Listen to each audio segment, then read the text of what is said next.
मेरा नाम सैयद जाफ़र हुसैन, मैं एलेवेथ हाई स्कूल में हिंदी अध्यापक हूँ। आज हम 9वीं कक्षा का उपवाचक पाठ रीढ़ की हड्डी इसके बारे में जानकारी लेंगे।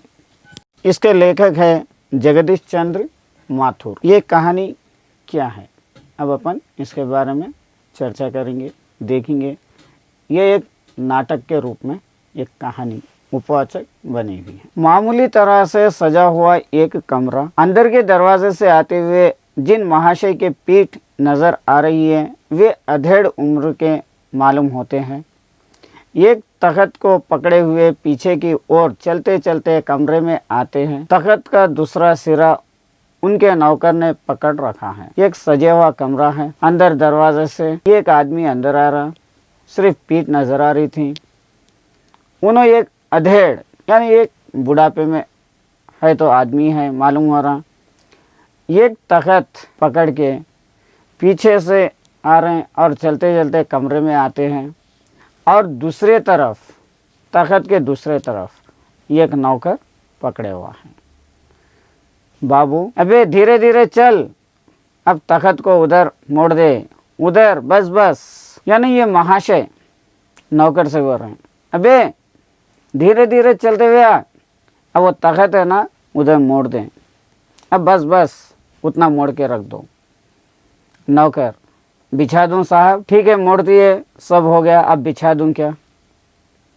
जो बाबू महाशय है जरा तेज आवाज में, और क्या करेगा, परमात्मा के यहाँ अक्ल बांट रही थी तो तू दूर से पहुंचा था क्या? बिछा दूं साहब? और ये पसीना किस लिए बहाया है? जरा जोर से आवाज से। ये महाशय जो अधेड़ आदमी है उन्होंने नौकर को डांट रही कि परमात्मा अक्ल बांटते वक्त तो कहाँ गया था? ये तख्त लाए बिछाने के लिए, फिर बिछा दूं बोल के पूछ रहा। इतना पसीना बहाते हुए ये तख्त को वहाँ से पकड़ के लेके आए। फिर पूछने का सवाल क्या है? नौकर तख्त बिछाते हुए हंसने लगता। बाबू हंसता क्यों है? अबे हमने भी जवानी में कसरतें की है, कलसों से नहाता था लोठों की तरह। ये तख्त क्या चीज़ है, उसे सीधा कर यूं, हाँ बस। नौकर को फिर डांट रहे हैं, अबे वो हंस रहा क्यों? हम तो जवानी में कितने की कसरतें करें, कितने की कलशों का पानी नहाते थे लोठों से। ये तख्त क्या चीज है? ठीक है इसे सीधा कर, हाँ यहाँ बस। अरे सुन बाबूजी से दरी मांगला, अरे सुन बहू जी से दरी मांगला। यहाँ पे बाबूजी नहीं बहूजी, बहूजी से दरी मांग के ला, इसके ऊपर बिछाने के लिए, दरी इसके ऊपर बिछाने के लिए मांग के लेके आ। चद्दर भी कल जो धोबी के यहाँ से आई है वही, एक दरी भी लेके आ इसके ऊपर बिछाने के लिए, और एक चद्दर भी लेके आ। वो चद्दर कल धोबी के पास से आई थी ना, वही लेके आ। नौकर जाता है, बाबू साहब इस बीच में मेज पोश ठीक करते हैं। नौकर दरी लाने के लिए और चद्दर लाने के लिए जाता है। इतने में ये जो महाशय बाबूजी है उन्होंने मेज को पोंछ लेते हुए करते थे। एक झड़न से गुलदस्ता को साफ करते हैं, एक झाड़न से यानी जो झटकनी रहती उससे गुलदस्ते को साफ कर रहे हैं।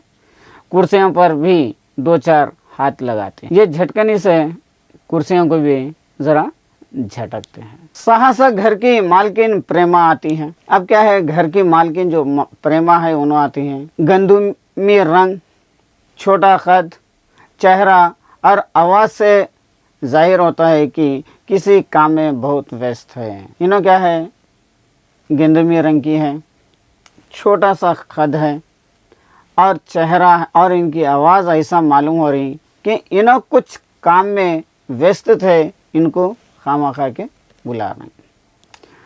उनके पीछे भीगी बिल्ली की तरह नौकर आ रहा है खाली हाथ। बाबू साहब दोनों तरफ देखने लगते हैं। इनके पीछे जो मालकिन के पीछे बीगी बिल्ली के ऐसा यानी बिल्ली के ऐसा नौकर खाली हाथ आ रहा, और बाबू साहब यानी जो महाशय है, उनका नाम है राम स्वरूप, उनको पुकारता है। दोनों तरफ देने लगते हैं, दोनों तरफ देखने लगते हैं। प्रेमा, मैं कहती हूँ कि तुम्हें इस वक्त धोती की क्या ज़रूरत पड़ गई, एक तो वैसे ही जल्दी जल्दी में। प्रेमा जो मालकिन है, उन्होंने आके राम स्वरूप से पूछ रहे हैं, तुम्हें इस वक्त ये टाइम पे धोती की ज़रूरत क्या पड़ी। इन्होंने तो मंगाए दरी और चादर, लेकिन नौकर जाके धोती का इस्तेमाल करा, और इन्हों आके पूछ रहे धोती की क्या ज़रूरत। और वैसा तो जल्दी जल्दी में क्या ज़रूरत है। राम स्वरूप, धोती। एकदम अचानक परेशान होके पूछ रहा, धोती। प्रेमा, हाँ अभी तो बदल कर आए हैं ना, और फिर ना जाने किस लिए। अब तो धोती बदल के आए ना, फिर और धोती किस लिए। राम स्वरूप, क्यों बे रतन, तेरे कानों में डांट लगी है क्या। मैंने कहा था धोबी की यहाँ से जो चादर आई है उसे मांग ला, अब तेरे लिए दूसरा दिमाग कहाँ से लाऊं। उल्लू कहीं का। अब राम स्वरूप रतन जो नौकर है उसको डांट रहे, तेरे कानों में कुछ डांट पड़ी क्या, ढक्कन पड़े हुआ है क्या। मैंने तो कहा था कि धोबी के पास से जो चादर आई थी वो चादर लेके आने के लिए, वो चादर मांग के लाने के लिए, लेकिन तू तो धोती के नहीं चले गया। अब तेरे लिए मैं कौन सा दिमाग इस्तेमाल करूं। उल्लू कहीं का बोल के डांट रहे थे। प्रेमा, अच्छा जा पूजा वाली कटोरी में लकड़ी के बक्से के ऊपर धुले हुए कपड़े रखे हैं ना, उन्हीं में से एक चादर उठा ला। अच्छा आप चादर मंगाए। बल्कि नौकर को प्रेमा बोल रही, जाके वह लकड़ी के बक्से में से पूजे वाली कोठरी में, यानी पूजा पाठ करते तो कमरे में एक लकड़ी का बक्सा है, उसमें चादरें कपड़े रखे हुए हैं धुले हुए, उसमें से एक उठा के ला। रतन, और दरी, ये तो चादर हो गया, फिर दरी। प्रेमा, दरी यहीं तो रखी है कोने में, वो पड़ी तो है। दरी देखो कोने में पड़ी हुई है, यही है ना वो कोने में। राम स्वरूप दरी उठाते हुए, और बीवी जी के कमरे में से हारमोनियम उठा ला, और सितार भी जल्दी जा। राम स्वरूप नौकर को बोल रहे दरी उठाते हुए, और बीवी के कमरे में से हारमोनियम भी उठा के लाओ, और सितार भी जल्दी से लेके आओ। रतन जाता है, पति पत्नी तख्त पर दरी बिछाते हैं। रतन ये लाने के वास्ते जाता है, राम स्वरूप और प्रेमा दोनों मिलके तख्त के पर दरी और चादर बिछाते रहते हैं। प्रेमा, लेकिन वो तुम्हारी लाडली बेटी तो मुंह फुलाए पड़ी है। लेकिन तुम्हारी जो लाडली बेटी है ना, वो लाडली बेटी मुंह फुला के बैठी हुई है। राम स्वरूप, मुंह फुलाए, और तुम उसकी माँ किस मर्ज की दवा हो। उन्होंने मुंह फुला के बैठी हुई है, और तू तो माँ है। माँ तो बेटी की दवा है, फिर तू किस मर्ज की दवा है। जैसे तैसे करके तो वे लोग पकड़ में आए हैं, अब तुम्हारी बेवकूफ़ी से सारी मेहनत बेकार जाए तो मुझे दोष मत देना। जैसे वैसे करके जो लोग आ रहे हैं लड़की को देखने के लिए, वो लोग अब पकड़ में आए। अब तुम्हारी बेवकूफ़ी की वजह से अगर से ये मेहनत मेरी बेकार गई तो मेरे को कसूरवार नहीं ठहराना। प्रेमा, तो मैं ही क्या करूं, सारे जतन करके तो हार गई। अब मैं क्या करूं, पूरे तरीक़े आजमाई लेकिन कुछ भी नहीं हुआ, मैं तो हार गई। तुम्ही ने उसे पढ़ा लिखा कर इतना सिर चढ़ा रखा है, तुम तो लड़की को पढ़ा के करके इतना सर पे चढ़ा के बिठा रही हैं। मेरी समझ में तो यह पढ़ाई लिखाई का जंजाल आते नहीं। मेरे दिमाग में तो ये पढ़ाई लिखाई के बारे में कुछ जंजाल जो चीज़ है वो मेरे को मालूम ही नहीं है। अपना ज़माना अच्छा था। प्रेमा बोल रही, मेरा ज़माना अच्छा था, आ ई पढ़ ली, गिनती सीख ली, और बहुत हुआ तो स्त्री सुबोधिनी पढ़ ली।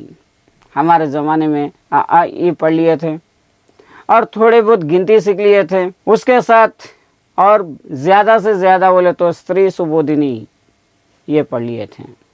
सच पूछे तो स्त्री सुबोधि में ऐसे ऐसी बातें लिखी है, ऐसी बातों की क्या तुम्हारी बीए एमए की पढ़ाई होगी। स्त्री सुबोधि में इतने अच्छे अच्छे बातें लिखे हुए हैं कि आजकल के बीए एमए के किताबों में ये पढ़ाई में ये चीज़ें लिखे हुए नहीं हैं।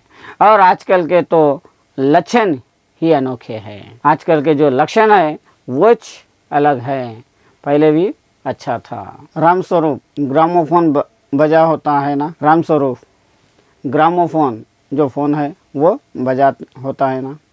प्रेमा क्यों?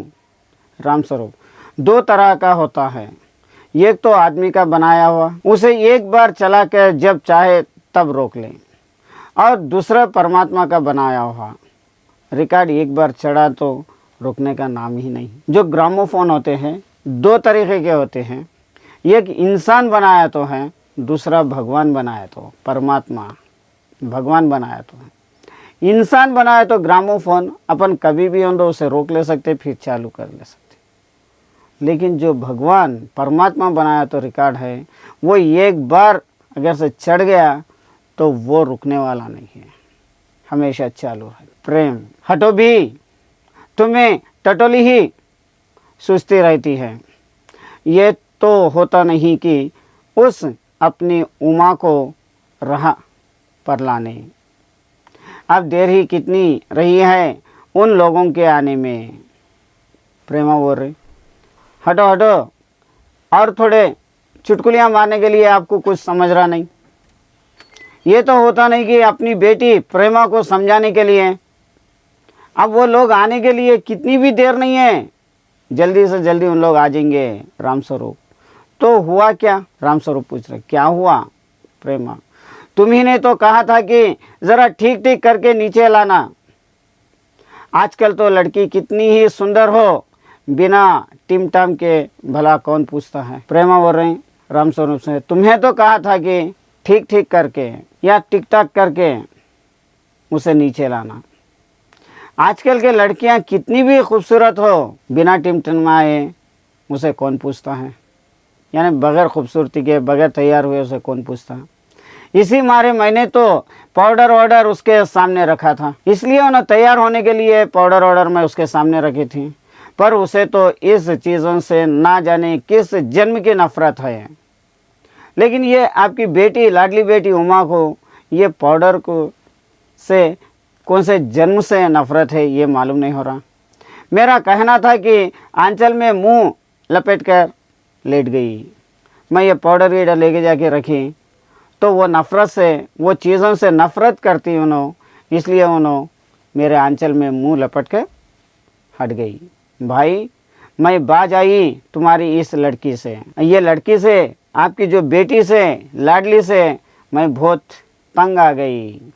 रामस्वरूप ना जाने कैसा इसका दिमाग है, वरना आजकल की लड़कियां के सहारे तो पाउडर का कारोबार चलता है। रामस्वरूप बोल रहे ना जाने ये लड़की किस दिमाग की है। आजकल के लड़कियों का सहारा तो ये पाउडर काजल है, कारोबार भी इससे चलता है, खाली मेकअप के आइटम से चलता है कारोबार, लड़कियों के मेकअप के आइटम से।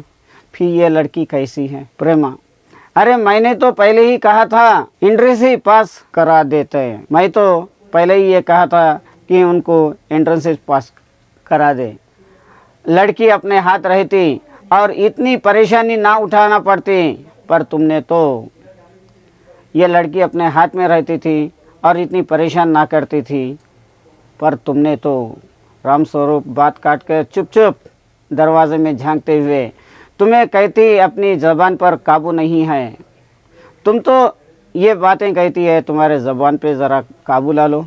कल ही ये बात बता दिया था कि उन सब लोगों के सामने जिक्र और ढंग से होगा। मैं कल ही वो लड़की को समझा दिया था कि उन लोगों के सामने एक ढंग से रहना, मगर तुम तो अभी से सब कुछ उगल देती हो, उनके आने तक तो ना जाने क्या हाल करेगी।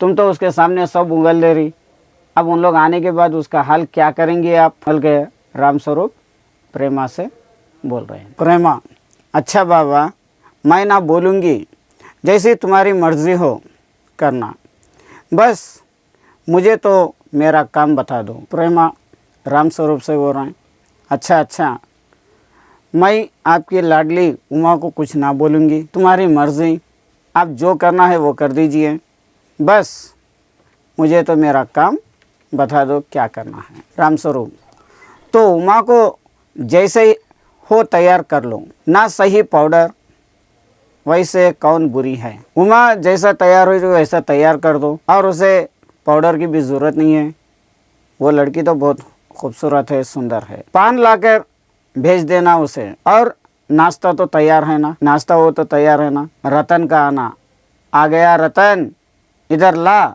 इधर बाजा नीचे रख दे, चादर खोल, पकड़ तो ज़रा उधर से चादर बिछाते हैं। इतने में रतन बाजा लेके आता है, और राम स्वरूप रतन से पूछ रहे हैं, आ गया क्या, बाजा नीचे रख दे और ये चादर खोल, दोनों मिलके बिछाएंगे। बोल के दोनों चादर को बिछाने लगे। प्रेमा, नाश्ता तो तैयार है, मिठाई तो वे लोग ज़्यादा खाएंगे नहीं, कुछ नमकीन चीज़ें बना दी हैं, फल रखे है ही, चाय तैयार है और टोस्ट भी है, मगर हाँ मक्खन, मक्खन तो आया ही नहीं। नाश्ता तो तैयार है, प्रेमा बोल रहे नाश्ता तो तैयार है, उन लोग ज़्यादा मिठाई नहीं खाते, इसलिए नमकीन चीज़ें बना के रख दिए, और फला भी रखे हुए हैं, चाय तैयार है और टोस्ट है, लेकिन मक्खन, मक्खन अभी आया ही नहीं। राम स्वरूप, क्या कहा, मक्खन नहीं आया, तुम्हें भी किस वक्त याद आई है, क्या बात है, अभी मक्खन नहीं आया क्या, तुम्हारे को भी ये टाइम पे याद आना क्या, बोल के प्रेमा को राम स्वरूप डांट रहे थे। जानती हो कि मक्खन वाले की दुकान दूर है, पर तुम्हें तो ठीक वक्त पर कोई बात सोचती ही नहीं, तुम्हारे को मालूम है मक्खन वाले की दुकान बहुत दूर है, कौन से टाइम पे मक्खन मंगा लेना है तुम्हारे को मालूम ही नहीं है, ये टाइम पे आखिरी टाइम पे मक्खन के याद आ रही। अब बताओ, रतन मक्खन लाए कि यहाँ का काम करे, दफ्तर में चपरासी से कहा था आने के लिए, सो नाखारों के मारे। अब अगर से रतन को मक्खन के लिए भेज देंगे तो यहाँ का काम कौन करेंगे। दफ्तर में मैं चपरासी को भी बोला था, लेकिन नखरों के मारे आ रहा नहीं। यहाँ काम कौन ज़्यादा है, कमरा तो सब ठीक ठाक है ही।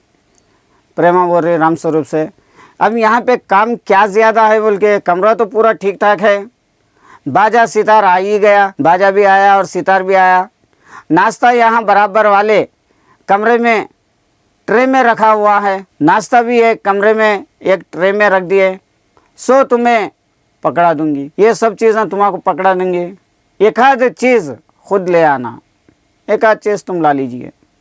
इतनी देर में रतन मक्खन ले ही आएगा, दो आदमी ही तो है, इतनी देर में मक्खन जाके, ये रतन जाके मक्खन ला लेंगा, दो ही आदमी आने वाले हैं ना, ये मक्खन के लिए रतन को भेज देंगे, तो ये सब तैयार हुए जब तक मक्खन ले लेके रतन आ जाता। राम स्वरूप, हाँ, एक तो बाबू गोपाल प्रसाद और दूसरा खुद लड़का है, हाँ दो ही जने हैं, एक बाबू गोपाल प्रसाद है, दूसरा जो शादी का लड़का है उन्हीं से। देखो वहाँ से कह देना कि ज़रा करीने से आए, ये लोग ज़रा ऐसे ही है, गुस्से में तो मुझे बहुत आता है, इनके दकियानिसी ख्यालों पर। हाँ, वहाँ से कह देना कि उन्हों ज़रा अच्छी ढंग से आने के लिए, ये लोग ऐसे ही है, जो बाबू गोपाल प्रसाद और उनका लड़का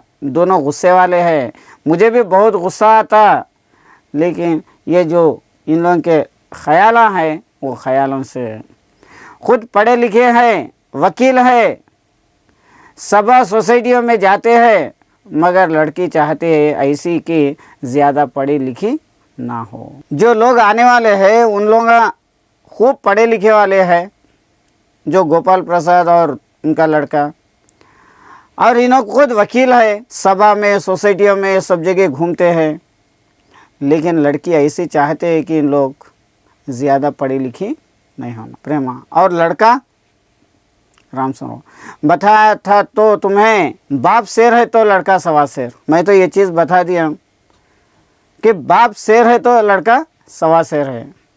बीएससी के बाद लखनऊ में ही तो पढ़ता था, मेडिकल कॉलेज में। बीएससी हो जाने के बाद लखनऊ में पढ़ रहा था, मेडिकल कॉलेज में। कहता है कि शादी का सवाल दूसरा है, तालीम का दूसरा। शादी अलग चीज़ है और पढ़ाई अलग चीज़ है। क्या करूं, मजबूरी है। अब मैं क्या करूं, ये तो मजबूरी है। मतलब अपना है, वरना इन लड़कों को इनके बापों के ऐसी कोरी कोरी सुनाता कि ये लड़का वैसा ही है। और इन लड़कों को और इनके बापों को ऐसी कोरी कोरी यानी गलत गलत बातें, यानी गाली गुलूस करके, यानी तो कुछ ना कुछ कोरी कोरी सुनाता ये भी रतन, जो अब तक दरवाजे के पास चुपचाप खड़ा हुआ था। जल्दी जल्दी बाबूजी बाबूजी। अब तक रतन दरवाजे के पास ठहरा हुआ था चुपचाप के, और जल्दी जल्दी अरे बाबूजी बाबूजी बोलकर जल्दी से पुकार रहा। रामस्वरूप क्या है? रामस्वरूप नौकर रतन से पूछा क्या है, कोई आते हैं? रतन बोला कोई आ रही। रामस्वरूप दरवाजे से बाहर झांक कर जल्दी मुंह अंदर करते हुए, अरे ये प्रेमा, वे अभी गए।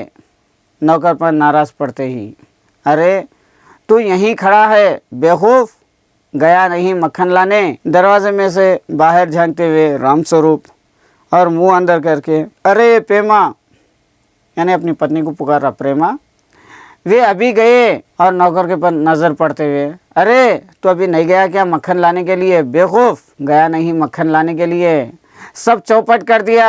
अबे इधर से नहीं, अंदर के दरवाजे से जा। अरे ये सामने से नको जा, अब उन लोग आ गए, पीछे अंदर के दरवाजे से आ। नौकर अंदर आता है, और तुम जल्दी करो प्रेमा, उमा को समझा देना कि थोड़ा सा गा देगी। और तुम जल्दी नको करो प्रेमा, उमा को समझा दो थोड़ा बहुत गाने के लिए। प्रेमा जल्दी से अंदर की तरफ आती है, उसकी धोती ज़मीन पर रखे हुए बाजे से अटक जाती है। प्रेमा जल्दी जल्दी अंदर की तरफ आती, और उसकी जो धोती है बाजा रखे हुआ है उससे अटक जाती है। प्रेमा, उफ, ये बाजा वह नीचे ही रखा गया है, कमबख्त, ये बाजा देखो नीचे रख दिया, कमबख्त कहीं का, बोल चीख लेते हुए जा रही। रामस्वरूप तुम जाओ, मैं रखे देता हूँ जल्दी। रामस्वरूप प्रेमा से बोल रहा, अच्छा बात है, तुम जाओ, मैं रख देता हूँ। प्रेमा जाती है, बाबू रामस्वरूप बाजा उठा के रखते हैं। किवाड़ पर दस्तक, दरवाजे के पर दस्तक होती। रामस्वरूप, हाँ हाँ हाँ आइए आइए, हाँ हाँ हाँ हाँ हाँ हाँ कौन है, आइए, बोल के अंदर बुला ले रहे हैं। बाबू गोपाल प्रसाद और उनके लड़के शंकर का आना, आँखों से लोक चतुराई टपकती है। बाबू गोपाल प्रसाद और उनका लड़का शंकर दोनों यहाँ पे आते हैं, और इन लोगों की चतुराई यहाँ पे टपकते हुई है। आवाज़ से मालूम होता है कि काफ़ी अनुभवी और फितरती महाशय है। इन लोगों से मालूम होता है, इनकी आवाज़ से ये मालूम होता है कि ये बहुत बड़े एक्सपीरियंस पर्सन्स हैं, और ये बहुत फितरती है। उनका लड़का कुछ सीख निपोरन वाले नौजवानों में से है। उनका लड़का भी ये थोड़े सीख निपोरन है, वो नौजवानों में से हैं। आवाज़ पतली है और खिसिहट भरी, झुकी कमर इनकी खासियत है। और आवाज़ तो धीरी है, लेकिन अंदर से बहुत सारा भरे हुआ है, और कमर इनकी झुकी है, और इन लोगों की एक खासियत है। रामस्वरूप अपने दोनों हाथ मलते हुए, हाँ हाँ इधर तशरीफ़ लाइए, इधर। बाबू गोपाल प्रसाद बैठते हैं, मगर बेंत गिर पड़ता है। रामस्वरूप हाथ मिलाते हुए, हाथ मलते हुए गोपाल प्रसाद को इशारा करते, इधर बैठिए, इधर तशरीफ़ लाइए। लेकिन बाबू गोपाल प्रसाद बैठते हैं, यहाँ पे बेंत गिर जाता। रामस्वरूप, ये बेंत लाइए, मुझे दीजिए, कोने में रख देते हैं। सब बैठते हैं, यानी हाथ में जो लकड़ी है वो गिर जाती। तो रामस्वरूप, ये लकड़ी मुझे दे दीजिए, बोल के ये लकड़ी ले लेके कोने में रख देते।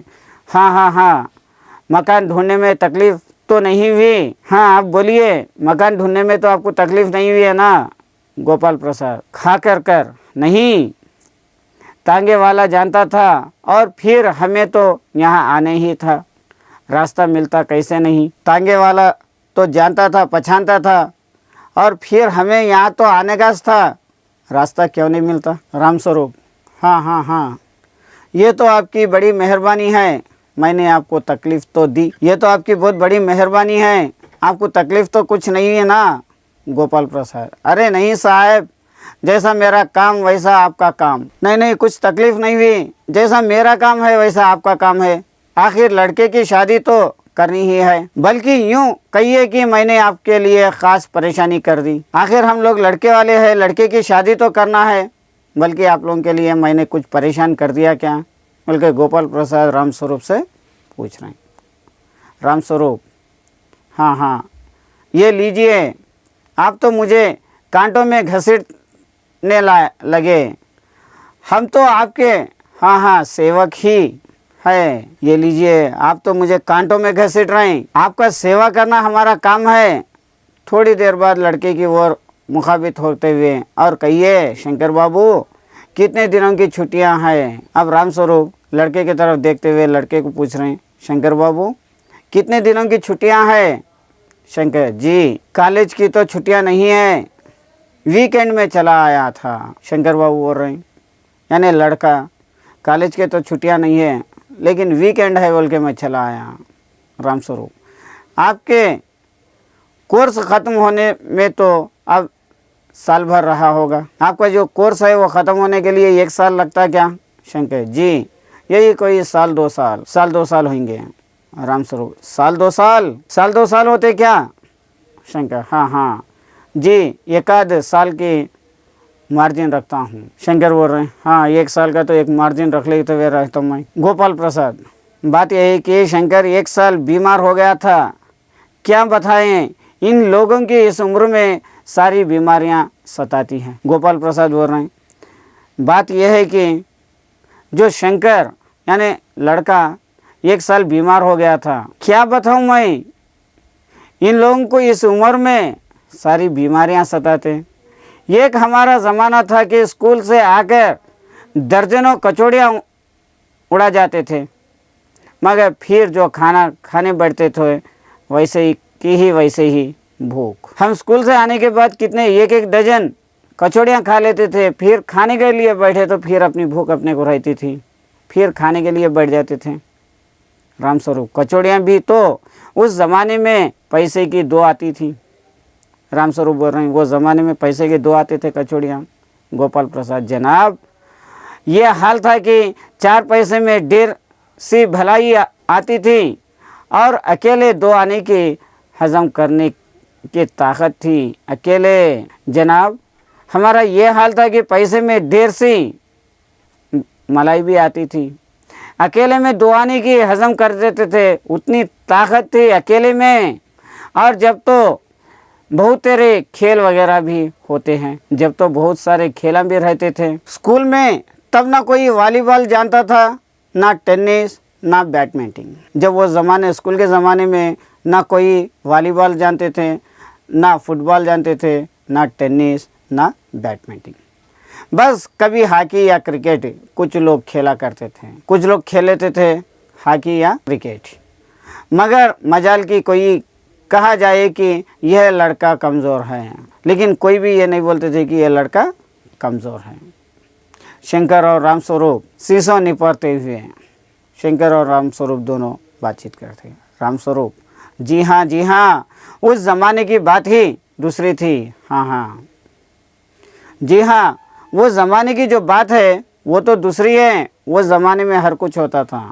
गोपाल प्रसाद जोशीले आवाज़ में, और पढ़ाई का ये हाल था कि एक बार कुर्सी पर बैठे कि 12 घंटे की सिटिंग हो गई, 12 घंटे। और जोशीले की आवाज़ में बोल रहे हैं, और पढ़ाई का ये हाल हो गया कि एक बार कुर्सी पर बैठ गए तो 12 घंटे पूरा बैठे हुए रहना। 12 घंटे जनाब, मैं सच कहता हूँ कि उस ज़माने का मैट्रिक भी वो अंग्रेज़ी लिखता था, 40 की कि आजकल के एमबीए के मुकाबला नहीं कर सकते।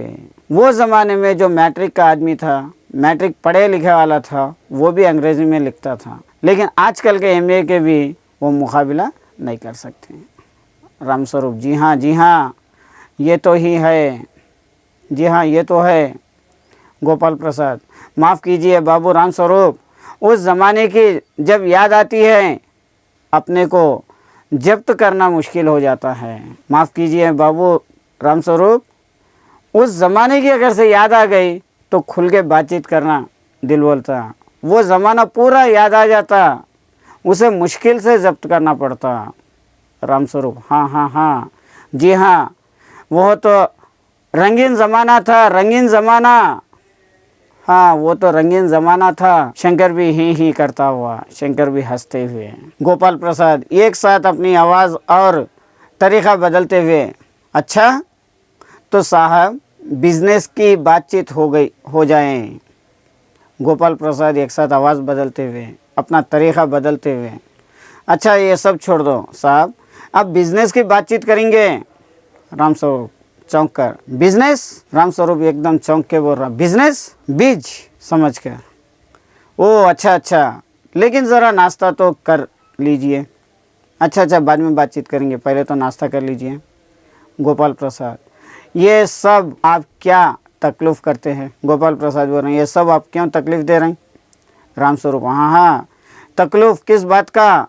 हाँ, ये तो मेरी बड़ी तकदीर है कि आप मेरे यहाँ तशरीफ़ लाए। रामस्वरूप बोल रहे हैं, हाँ, ये तो बिल्कुल तकलीफ़ किस बात की है?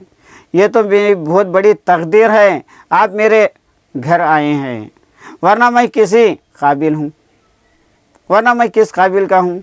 माफ़ कीजिए ज़रा, अभी हाजिर हुआ, मुझे माफ़ कीजिए, मैं अभी हाजिर हो रहा हूँ बोल के अंदर चले आते। गोपाल प्रसाद थोड़ी देर बाद दबी आवाज़ में, आदमी तो भला है, मकान से हैसियत भी बुरी नहीं मालूम होती है, पता चले लड़की कैसी है। गोपाल प्रसाद अपनी दबी हुई आवाज़ में सोच ले रही, आदमी तो बहुत अच्छा है, मकान है, हैसियत अच्छी है, और लड़की कैसी है?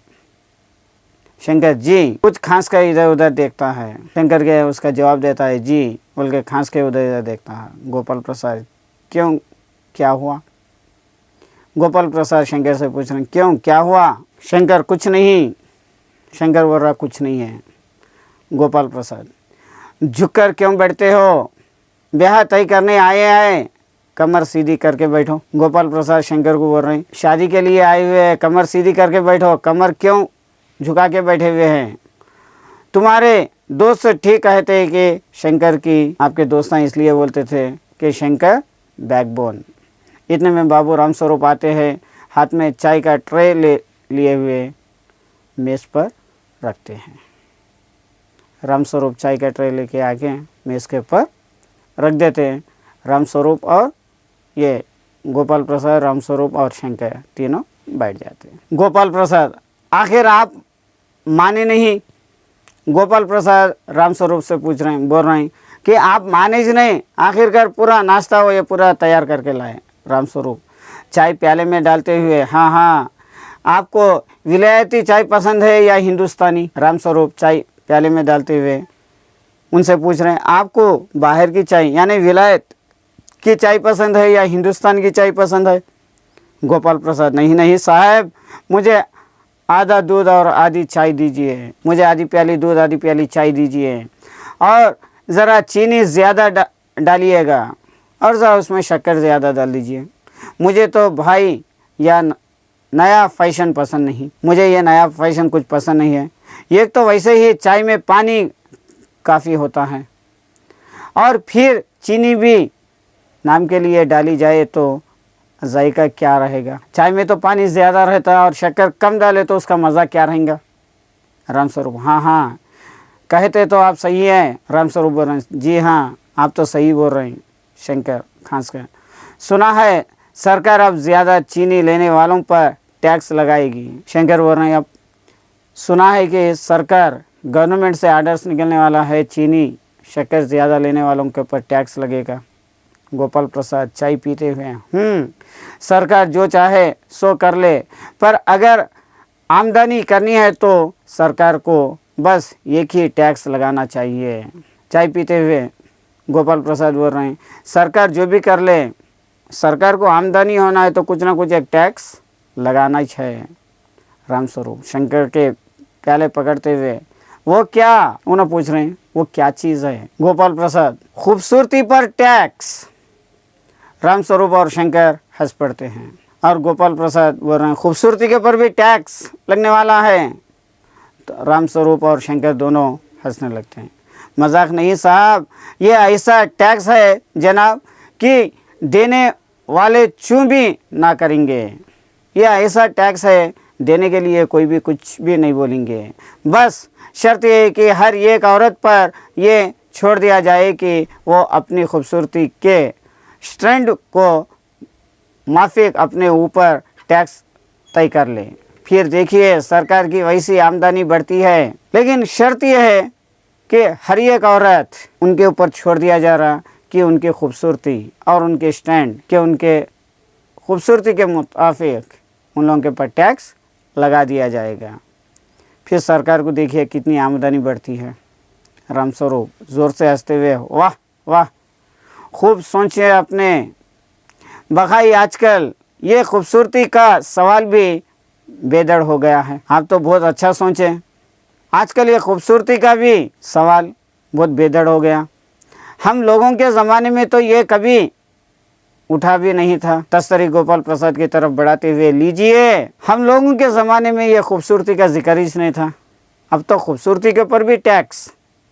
ये तो बहुत बड़ा ज़माना बदल गया। बल्कि फिर तस्तरी उठाते हुए उनको देते।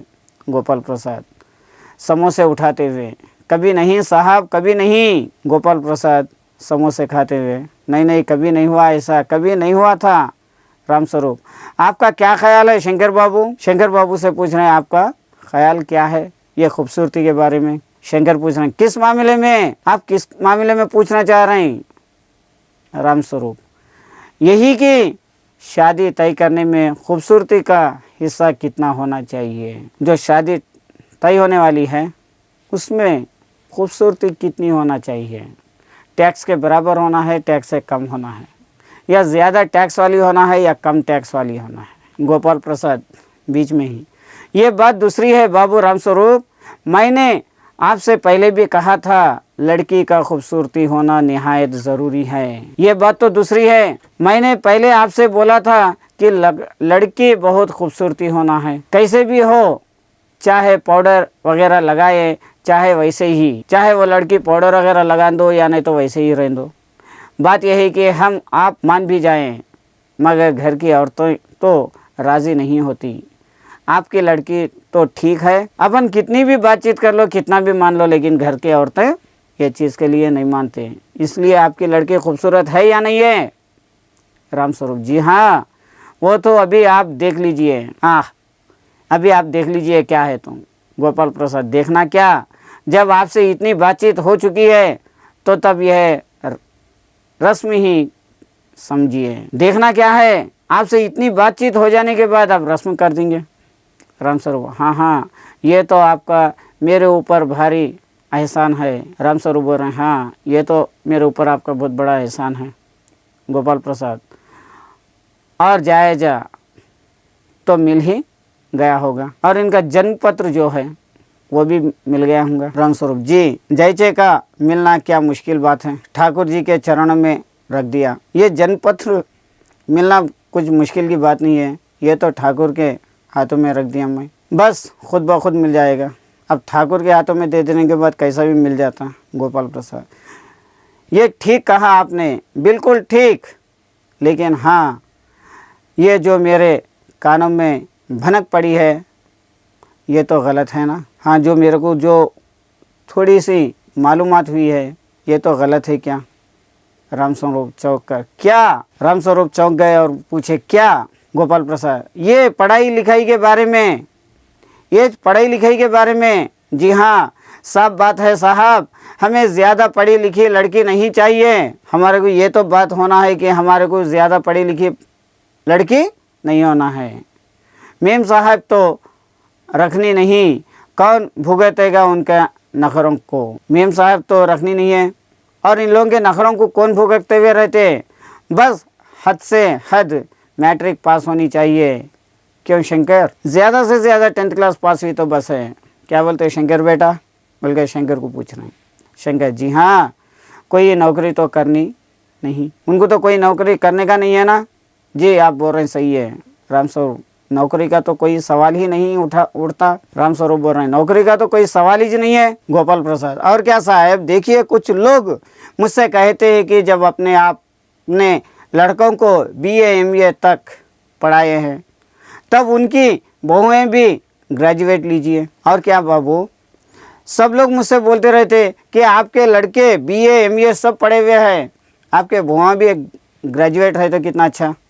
भला पूछिए इन अकले के ठेकेदारों से कि क्या लड़कियों की पढ़ाई और लड़कों की पढ़ाई की एक बात है। भला पूछिए ये जो अक्लमंद लोगों से, लड़कों की पढ़ाइयाँ और लड़की की पढ़ाइयाँ दोनों भी एक है क्या।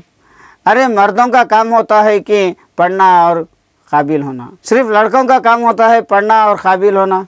अगर औरतें भी वही करने लगी, अंग्रेज़ी अखबार पढ़ने लगी और पॉलिटिक्स वगैरह पर बहस करने लगी, तब तो हो चुकी गृहस्थी। अगर से लड़कियां अखबार पढ़ने लगे और कहेगी पॉलिटिक्स के बाद में बहस करने लगे, तो अब घर की गृहस्थी क्या होगी।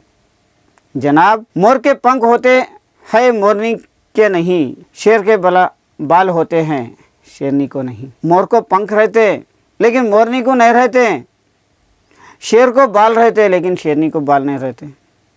वैसे मर्द पढ़े लिखा हुआ रहता है लेकिन लड़की अनपढ़ होना है, ज़्यादा पढ़ी लिखी भी नहीं होना है। राम स्वरूप, जी हाँ, और मर्द के दाढ़ी होती है औरतों को नहीं। और लेकिन राम स्वरूप नया एग्जाम्पल दिए कि मर्दों को दाढ़ी होती है और औरतों को नहीं। शंकर भी हंसता है मगर गोपाल प्रसाद गंभीर हो जाते हैं। जो लड़का है उन्हें हंसते हुआ रहता है लेकिन गोपाल प्रसाद एकदम गंभीर हो जाते हैं। गोपाल प्रसाद, हाँ हाँ वह भी सही है।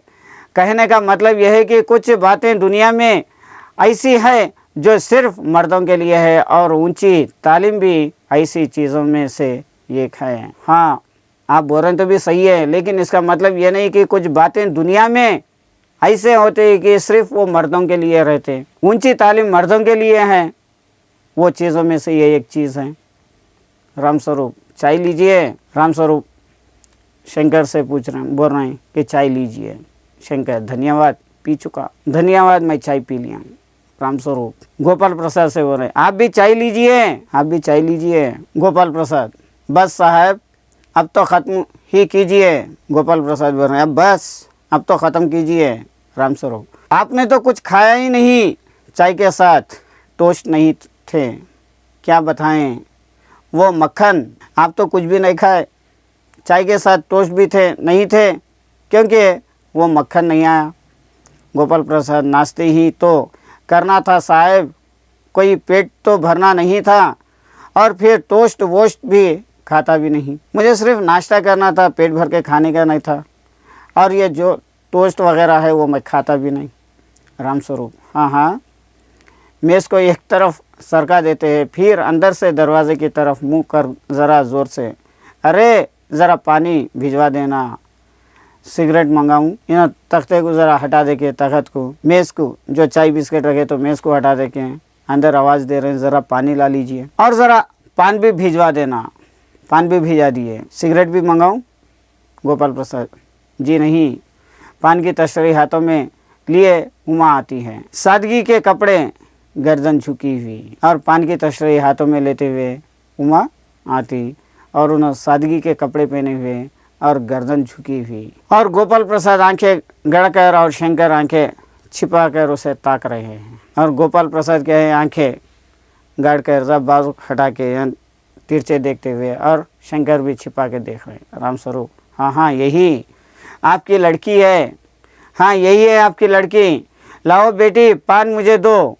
उमा पान की तशरीह अपने पिता को देती है। उस समय उसका चेहरा ऊपर को उठ जाता है और नाक पर रखा हुआ सोने का रिम वाला चश्मा दिखता है।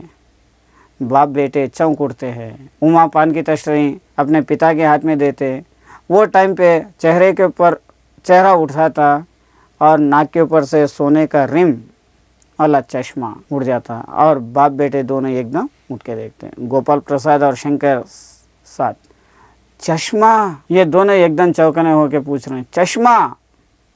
रामस्वरूप ज़रा सपक कर जी वह तो वो पिछले महीने में इसकी आंखों दुगनी आ गई थी, सो कुछ दिनों के लिए चश्मा लगाना पड़ रहा है। रामस्वरूप बोल रहे हैं पिछले महीने में इसके आंखों में थोड़ा दर्द हो रहा था, इसलिए इसके आंखों को चश्मा लगा, थोड़े दिन में चली जाएगी। गोपाल प्रसाद पढ़ाई वढ़ाई की वजह से तो नहीं है कुछ, ये पढ़ने लिखने की वजह से तो आंखों को ऐनक तो नहीं लगी। रामस्वरूप नहीं साहब, वो तो मैंने अर्ज किया ना, मैं तो आपको बता दिया ना वो तो। गोपाल प्रसाद संतुष्ट हो गए, कुछ कोमल स्वर में बैठो बेटी। उमा बैठ जाती। अब संतुष्ट हो गए गोपाल प्रसाद और खुश हो गए बेटी को, यानी उमा को बिठा दे रहे हैं, बैठिए बेटी, और उमा वहाँ पे बैठ जाती। चाल में तो कुछ खराबी नहीं, चेहरे पर भी छवि है, हाँ कुछ गाना बजाना सीखा है, चाल में तो कुछ खराबी नहीं है ना, चेहरे पर कुछ छवि नहीं है ना, और गाना बजाना तो आता क्या? ये गोपाल प्रसाद उमा से पूछ रहे हैं। रामस्वरूप जी हाँ, सितार भी और बाजा भी। और रामस्वरूप उसका जवाब दे रहे हैं सितार भी आता और बाजा भी आता। सुना हो तो उमा, एक था एकाध गीत सितार के साथ। उमा एकाध गीत सितार के साथ गा के बता दूँ। उमा सितार उठाते हुए थोड़ी देर बाद मीरा का मशहूर गीत मेरे तो गिरिधर गोपाल दूसरा ना कोई, उमा के सितार उठाते हुए गाना शुरू करती। एक मशहूर मीरा का गाना मेरे तो गिरिधर गोपाल दूसरा ना कोई गानी शुरू करती है। स्वर में जाहिर है कि गाने का अच्छा ज्ञान है, ऐसा मालूम हो रहा है कि इसे गाने अच्छे आते हैं।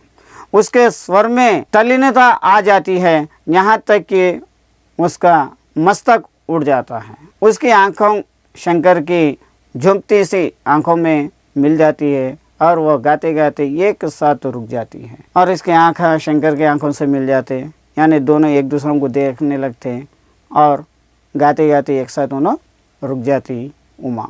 रामस्वरूप क्यों, क्या हुआ? गाने को पूरा करो उमा। क्यों, क्या हुआ, क्यों रुक गए? गाने को तो पूरा करो। गोपाल प्रसाद नहीं नहीं साहब, काफ़ी है, लड़की आपकी अच्छी गाती है। गोपाल प्रसाद बोल रहे हैं नहीं नहीं साहब, बस गाना हो जाने दो, आपकी लड़की बहुत अच्छी है और अच्छा गाती है।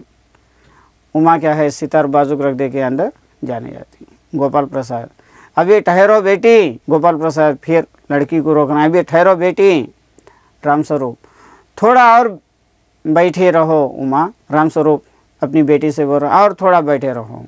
गोपाल प्रसाद तो तुमने पेंटिंग वेंटिंग भी, और उमा से पूछ रहे हैं तुम थोड़ा पेंटिंग वेंटिंग भी करे क्या? उमा चुप बैठ जाती। रामस्वरूप हाँ, वो तो मैंने आपको बताना भूल गया, ये तो तस्वीर ढंगी हुई है कुत्ते वाली, इसी ने खींच ली, और वो उस दीवार पर भी। हाँ, आपको ये भी बताना भूल गया मैं, ये जो तस्वीरें कुत्ते के उसके बने हुए हैं, ये पूरे इन्हों ही खींची। गोपाल प्रसाद ये तो बहुत अच्छा है, और सिलाई वगैरह? ये तो बहुत अच्छा है, फिर सिलाई वगैरह आता क्या? रामस्वरूप सिलाई तो सारे घर की इसी के जिम्मे रहती है, यहाँ तक कि मेरी कमीज़ भी। आप तो सिलाई के बारे में पूछ रहे, सिलाई का काम पूरा इसकी जिम्मेदारी है, आखिर मेरी कमीज़ भी इन्हों ही सीती, बोल के रामस्वरूप गोपाल प्रसाद से बोल रहे थे। गोपाल प्रसाद ठीक, लेकिन हाँ बेटी, तुमने कुछ इनाम भी जीते हैं? हाँ ठीक है, आप कुछ इनाम वगैरह कुछ जीते क्या? फिर भी उमा चुप रह जाती और रामस्वरूप इशारे से खांसते हैं, और उमा उसी तरह गर्दन झुकाए बैठे हुए रहती। और गोपाल प्रसाद अधीर हो उठ के रामस्वरूप एकदम परेशान हो जाते। रामस्वरूप जवाब दो उमा। हाँ हाँ, ज़रा शर्माती है, इनाम तो इसने। रामस्वरूप वरना जवाब दे दो उमा। हाँ, ज़रा इन्हों बहुत शर्माती, इनाम तो इसने। गोपाल प्रसाद ज़री रूखी आवाज़ में, ज़रा इसे भी तो मुंह खोलने चाहिए। गोपाल प्रसाद बोल रहे ज़रा इसको तो मुंह खोलने दो। रामस्वरूप उमा देखो आप क्या कह रहे हैं, जवाब दो ना। रामस्वरूप अपनी बेटी से बोल रहे हैं, उमा देखो गोपाल प्रसाद क्या बोल रहे हैं, उनका तो जवाब दे दो ना। उमा हल्की लेकिन मजबूत आवाज़ में, क्या जवाब दूं बाबूजी? जब कुर्सी मेज़ बिकती है तब दुकानदार कुर्सी मेज़ से पूछता, सिर्फ खरीदार को दिखला देता है। पसंद आ गई तो अच्छा है, वरना। उमा बोल रही, जब मैं क्या जवाब दूं बाबूजी? कुर्सी और मेज़ ये दो चीज़ बिकने वाले हैं। दुकानदार क्या करता है, ये दो चीज़ों को बताता, लेकिन कुर्सी और मेज़ से पूछता नहीं क्या तेरे को बेचना या नहीं बेचना। सिर्फ खरीदार इसे देखता है और ख़रीदने वाले की मर्ज़ी है, पसंद है या नहीं है। रामस्वरूप चौंक कर खड़े हो जाते हैं। उमा उमा रामस्वरूप एकदम परेशान होकर उठ जाते हैं। उमा, अब मुझे कह लेने दीजिए बाबूजी, ये तो महाशय मेरे खरीदार बना कर आए हैं। अब मुझे बोलने का मौका दीजिए बाबूजी, ये जो महाशय है गोपाल प्रसाद मुझे खरीदार बना कर आए हुए हैं। इसने पूछने की क्या लड़कियों का दिल नहीं होता? इनसे पूछो कि क्या लड़कियों का दिल नहीं है क्या? क्या उनको चोट नहीं लगती? क्या उन लोगों को कुछ मार लगे तो जख्म नहीं होता क्या? क्या बेबस भेड़ बकरियां हैं? क्या ये लड़कियां पूरे ये भेड़ बकरियों के ऐसे है क्या, जिन्हें कसाई अच्छी तरह देखभाल करें, जो कसाई लेके जाके इसे अच्छे देखभाल करने के लिए। गोपाल प्रसाद ताव में आके, बाबू रामस्वरूप, आपने मेरी इज्जत उतारने के लिए मुझे यहाँ बुलाया था। गोपाल प्रसाद बोल रहे हैं रामस्वरूप से, क्या आप मेरी इज्जत उतारने के लिए यहाँ बुलाई क्या? उमा तेज़ आवाज़ में, जी हाँ, और हमारी बेइज्जती नहीं होती है जो आप इतनी देर से नाप तोल कर रहे हैं। उमा बोल रही तेज़ आवाज़ में, ज़ोर से आवाज़ में बोल रही उन्होंने, क्या हमारी बेइज्जती नहीं हो रही क्या? आप इतनी नाप तोल कर रहे हैं, इतनी देर से कर रहे हैं। और ज़रा अपने इन साहबजादे से पूछिए कि अभी पिछली फरवरी में ये लड़कियों के हॉस्टल में इर्द गिर्द क्यों घूम रहे थे और वहाँ से कैसे भगाए गए थे। और आपके साहबजादे से पूछिए कि पिछले फरवरी में इन्हों लड़कियों के हॉस्टल में क्यों गए थे और वहाँ से लड़कियाँ इसे क्यों भगाए थे। शंकर बाबूजी चलिए। शंकर क्या है, बाबूजी से बोल रहा चलिए। गोपाल प्रसाद, लड़कियों के हॉस्टल में क्या तुम कॉलेज में पढ़ी हो? गोपाल प्रसाद बोल रहे, लड़कियों के हॉस्टल में गए थे, क्या तुम कॉलेज में पढ़ी क्या? रामस्वरूप चुपचाप रहे। उमा, जी हाँ, कॉलेज में पढ़ी हूँ, मैंने बीए पास की हूँ, कोई पाप नहीं किया, कोई चोरी नहीं की। जी हाँ, मैं भी कॉलेज में पढ़ी और बीए पास की, कोई पाप नहीं किया, मैं चोरी से कुछ काम नहीं की और ना आपके पुत्र की तरह ताक झांक कर कायरता दिखाई है। जैसे कि आपका लड़का लड़कियों के हॉस्टल में उधर इधर फिरते हुए जो झांकते हुए फिरता था, उतनी कायरता मैं नहीं दिखाई। मुझे अपनी इज्जत अपने मान का ख्याल तो है, लेकिन इनसे पूछिए कि ये किस तरह नौकरानी के पैरों पर पड़कर अपने मुंह छिपाकर भागे थे। मुझे तो मेरी इज्जत और मेरी मान का ख्याल है, लेकिन आपके लड़के से पूछिए कि नौकरानी के पैरों पे पड़ के उन्हें मुंह छुपा के किस तरीके से भाग आए हैं। रामस्वरूप, उमा, रामस्वरूप पुकारने लगे, उमा खामोश बैठ जाओ। गोपाल प्रसाद खड़े होकर गुस्से में, बस हो चुका बाबू रामस्वरूप, आपने मेरे साथ दगा किया। आपकी लड़की बीए पास है और आपने मुझसे कहा था कि सिर्फ मैट्रिक तक पढ़ी हैं। गोपाल प्रसाद खड़े होकर गुस्से में बोल रहे हैं, बाबू रामस्वरूप, आप मुझे धोखा दिए। आपकी लड़की बीए पढ़ी हुई है, लेकिन आप तो मुझसे बोले कि मैट्रिक पढ़ी हैं। लाइए मेरी छड़ी कहाँ है, मैं चलता हूँ। लाइए मेरी छड़ी कहाँ, मेरे को दे दीजिए, मैं चलता हूँ। बीए पास, फो गजब हो जाता, झूठ का भी कुछ ठिकाना है। आओ बेटे चलो, दरवाजे की ओर बढ़ते हुए और उनके बेटे को बुला ले रहे, चलो ये लड़की बीए पढ़ी हुई है। उफ, कितना गजब हो जाता था। झूठ का भी कुछ एक ठिकाना रहता, इतनी बड़ी झूठ। उमा, जी हाँ जाइए, ज़रूर चले जाइए, लेकिन घर जाके ज़रा ये पता लगाइए कि आपके लाडले बेटे की रीढ़ की हड्डी भी है या नहीं, यानी बैकबोन। जी हाँ, आप ज़रूर चले जाइए, लेकिन घर जाने के बाद ये पता लगाइए कि आपके लड़के की रीढ़ की हड्डी है या नहीं है, यानी बैकबोन है या नहीं है। इसका भी पता लगाइए। गोपाल प्रसाद के चेहरे पर बेबसी का गुस्सा है और उनके लड़के को रुलासपन। गोपाल प्रसाद के चेहरे के पर गुस्सा है और इसके लड़के के पर थोड़ा रुलासपन। दोनों बाहर चले जाते हैं। बाबू रामस्वरूप कुर्सी पर थम से बैठ जाते हैं। ये दोनों तो बाबू राम प्रसाद और शंकर दोनों बाहर चले जाते हैं और रामस्वरूप एक जगह बैठ जाते हैं। उमा साहस चुप हो जाती है। प्रेमा का घबराहट की हालत में आना। अब क्या इन्हों यहाँ बैठ जाते हैं और उमा चुपचाप रह जाती और रामस्वरूप की पत्नी प्रेमा घबराते हुए अंदर आती। प्रेमा उमा उमा रो रही है, उमा बोल के इन्हों रोना शुरू करी। ये सुनकर रामस्वरूप खड़े हो जाते हैं। रतन आता है। यह सुनने के बाद रामस्वरूप खड़े हो जाते हैं और रतन आ जाता। रतन, बाबूजी मक्खन। अब रतन क्या है, मक्खन लेके आता। सब रतन की तरफ देखते हैं और पर्दा गिर जाता। अब पूरा काम हो जाने के बाद बाबूजी मक्खन बोल के रतन मक्खन लेके आता है।